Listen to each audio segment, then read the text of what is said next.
privilege and distinct honor to introduce the 44th President of the United States of America, Barack H. Obama.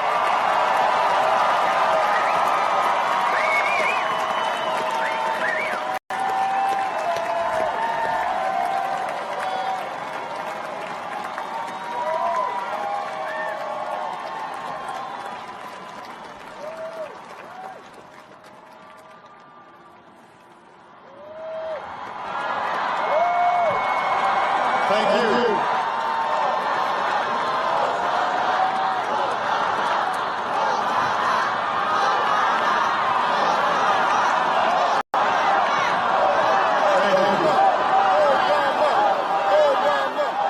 Thank you so much.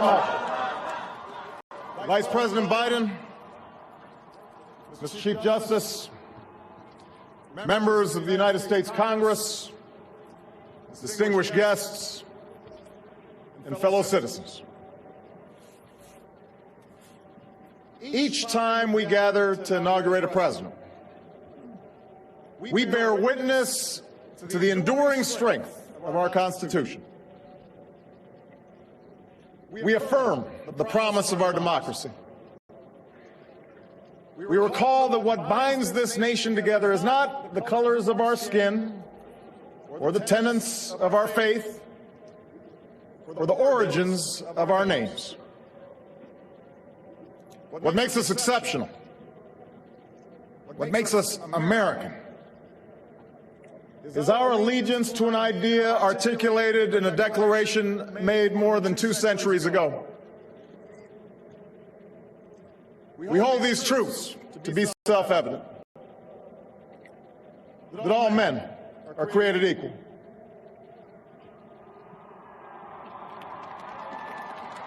that they are endowed by their Creator with certain unalienable rights,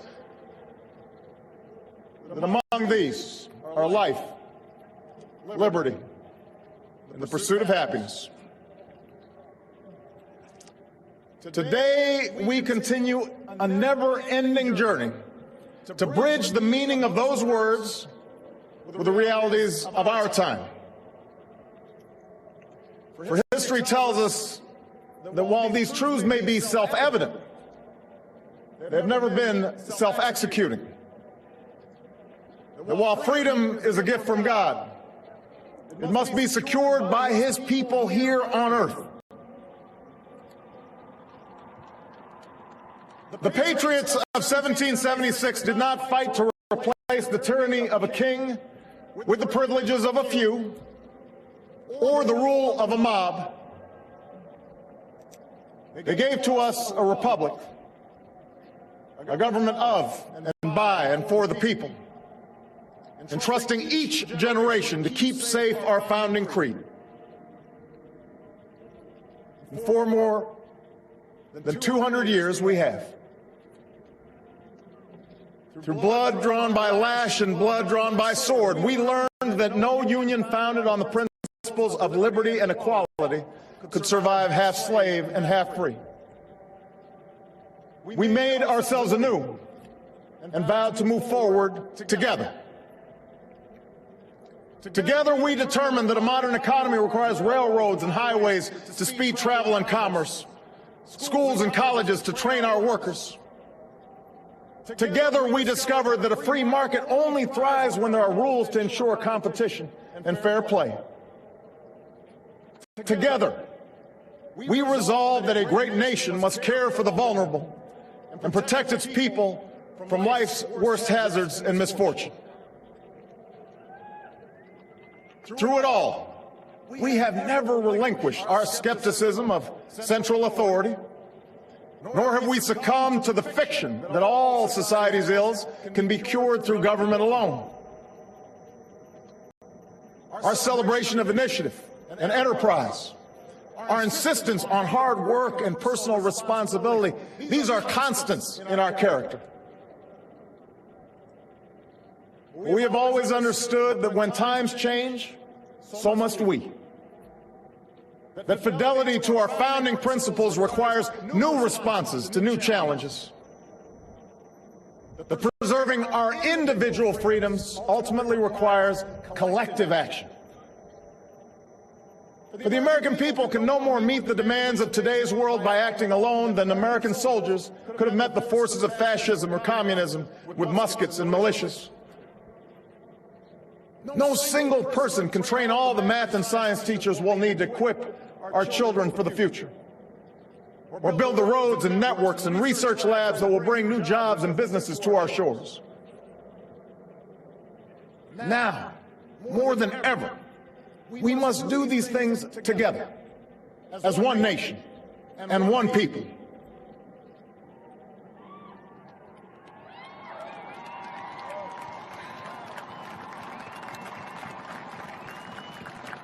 This generation of Americans has been tested by crises that steeled our resolve and proved our resilience. The decade of war is now ending.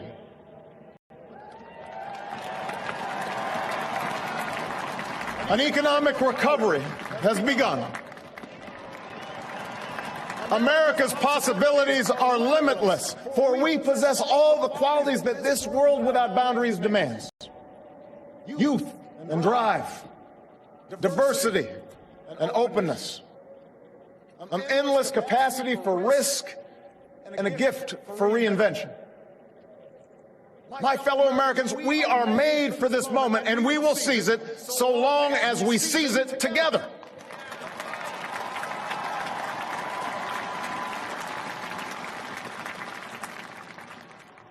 For we, the people, understand that our country cannot succeed when a shrinking few do very well and a growing many barely make it. We believe that America's prosperity must rest upon the broad shoulders of a rising middle class. We know that America thrives when every person can find independence and pride in their work, when the wages of honest labor liberate families from the brink of hardship. We are true to our creed when a little girl born into the bleakest poverty knows that she has the same chance to succeed as anybody else because she is an American, she is free, and she is equal not just in the eyes of God, but also in our own.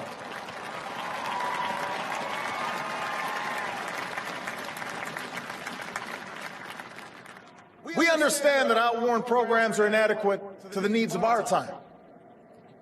So we must harness new ideas and technology to remake our government, revamp our tax code, reform our schools, and empower our citizens with the skills they need to work harder, learn more, reach higher. But while the means will change, our purpose endures. A nation that rewards the effort and determination of every single American. That is what this moment requires. That is what will give real meaning to our creed. We, the people, still believe that every citizen deserves a basic measure of security and dignity. We must make the hard choices to reduce the cost of health care and the size of our deficit.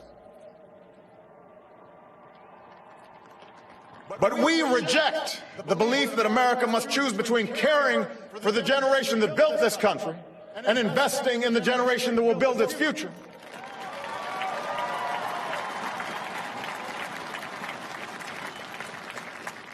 For we remember the lessons of our past, when twilight years were spent in poverty and parents of a child with a disability had nowhere to turn. We do not believe that in this country freedom is reserved for the lucky or happiness for the few. We recognize that no matter how responsibly we live our lives, any one of us, at any time, may face a job loss or a sudden illness or a home swept away in a terrible storm. The commitments we make to each other through Medicare and Medicaid and Social Security, these things do not sap our initiative, they strengthen us. They do not make us a nation of takers, they free us to take the risks that make this country great.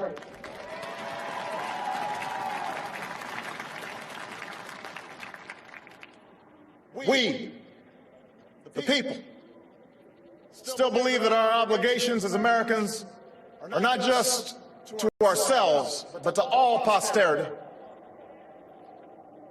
We will respond to the threat of climate change, knowing that the failure to do so would betray our children and future generations.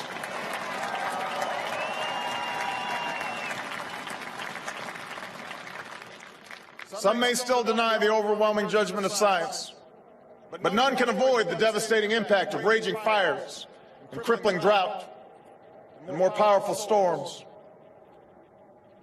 The path towards sustainable energy sources will be long and sometimes difficult. But America cannot resist this transition. We must lead it. We cannot cede to other nations the technology that will power new jobs and new industries. We must claim its promise. That's how we will maintain our economic vitality and our national treasure. Our forests and waterways, our croplands and snow-capped peaks. That is how we will preserve our planet, commanded to our care by God. That's what will lend meaning to the creed our fathers once declared. We, the people, still believe that enduring security and lasting peace do not require perpetual war.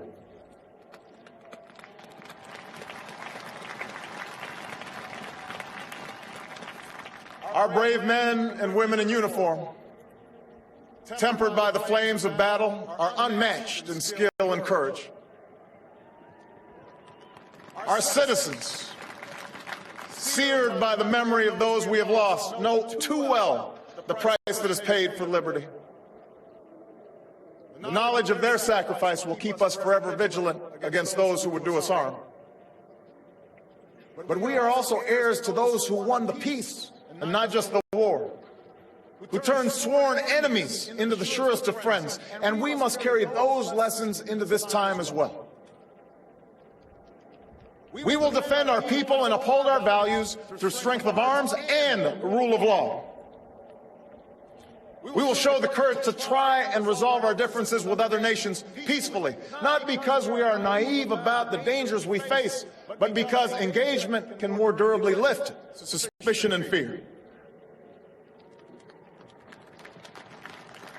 America will remain the anchor of strong alliances in every corner of the globe. We will renew those institutions that extend our capacity to manage crisis abroad. For no one has a greater stake in a peaceful world than its most powerful nation. We will support democracy from Asia to Africa, from the Americas to the Middle East, because our interests and our conscience compel us to act on behalf of those who long for freedom. And we must be a source of hope to the poor, the sick, the marginalized, the victims of prejudice, not out of mere charity, but because peace in our time requires the constant advance of those principles that our common creed describes: tolerance and opportunity, human dignity, and justice. We, the people, declare today that the most evident of truths, that all of us are created equal, is the star that guides us still. Just as it guided our forebears through Seneca Falls and Selma and Stonewall, just as it guided all those men and women, sung and unsung, who left footprints along this great mall, to hear a preacher say that we cannot walk alone, to hear a king proclaim that our individual freedom is inextricably bound to the freedom of every soul on earth.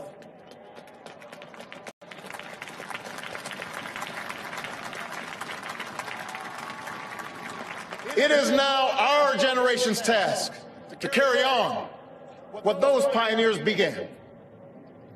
For our journey is not complete until our wives, our mothers, and daughters can earn a living equal to their efforts.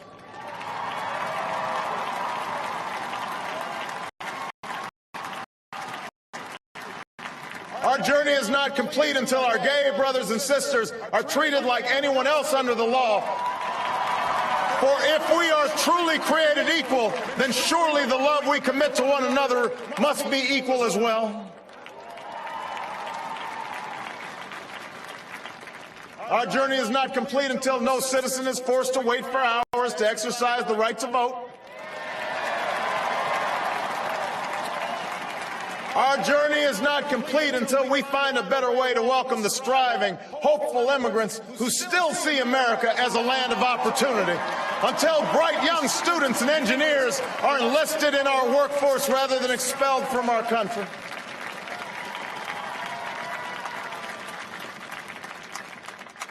Our journey is not complete until all our children, from the streets of Detroit to the hills of Appalachia to the quiet lanes of Newtown, know that they are cared for and cherished and always safe from harm. That is our generation's task, to make these words, these rights, these values of life and liberty and the pursuit of happiness real for every American. Being true to our founding documents does not require us to agree on every contour of life. It does not mean we all define liberty in exactly the same way or follow the same precise path to happiness. Progress does not compel us to settle centuries-long debates about the role of government for all time, but it does require us to act in our time.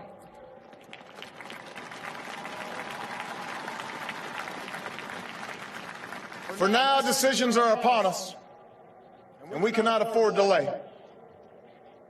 We cannot mistake absolutism for principle, or substitute spectacle for politics, or treat name-calling as reasoned debate. We must act. We must act knowing that our work will be imperfect. We must act knowing that today's victories will be only partial, and that it will be up to those who stand here in 4 years, and 40 years, and 400 years hence to advance the timeless spirit once conferred to us in a spare Philadelphia hall.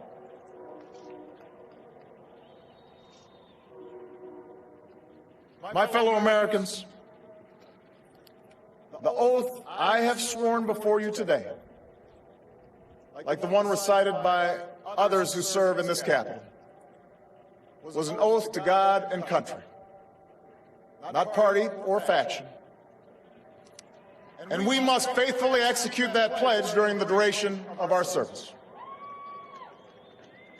But the words I spoke today are not so different from the oath that is taken each time a soldier signs up for duty, or an immigrant realizes her dream. My oath is not so different from the pledge we all make to the flag that waves above and that fills our hearts with pride. They are the words of citizens, and they represent our greatest hope. You and I, as citizens, have the power to set this country's course. You and I, as citizens, have the obligation to shape the debates of our time, not only with the votes we cast, but with the voices we lift in defense of our most ancient values and enduring ideals. Let us, each of us now, embrace with solemn duty and awesome joy what is our lasting birthright. With common effort and common purpose, with passion and dedication, let us answer the call of history and carry into an uncertain future that precious light of freedom. Thank you, God bless you, and may He forever bless these United States of America.